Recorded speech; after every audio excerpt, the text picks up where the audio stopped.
A confirmar será o fim de 139 anos de história. Aquela que é geralmente considerada como a melhor cerveja luxemburguesa vai atravessar a fronteira belga, com 63 postos de trabalho em risco de desaparecerem.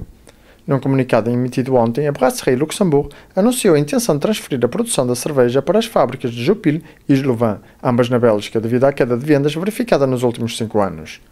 As reações a esta intenção de deslocalização anunciada pela Dikirch não se fizeram esperar e são especialmente fortes, tanto do lado dos sindicatos como dos responsáveis políticos. Depois da equipa de Fórmula 1 da Renault, o investidor do Luxemburgo Gérard Lopez dirige agora as atenções para a aquisição da Saab. Em parceria com a Bernie Ecclestone e o grupo de investimento Genie Capital, vão ter como concorrentes 2 grupos suecos e um holandês.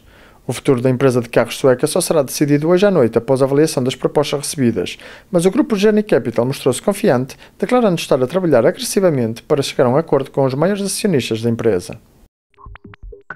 O governo luxemburguês lançou uma campanha de promoção do país que apresenta através de vários vídeos as principais faces do Grande Ducado. O filme é composto por 10 séries, desde trabalhar e fazer negócios no Luxemburgo ao turismo e à cultura.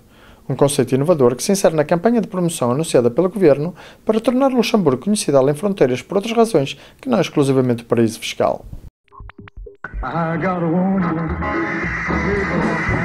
Para milhões de fãs, Elvis Presley continua vivo e nada mais natural do que comemorar o seu aniversário, já que nesta sexta-feira o rei do rock, falecido há 32 anos, faria 75 anos. 3 décadas depois da sua morte, causada por um ataque cardíaco aos 42 anos, Elvis Presley continua a ser uma figura cultural incontornável.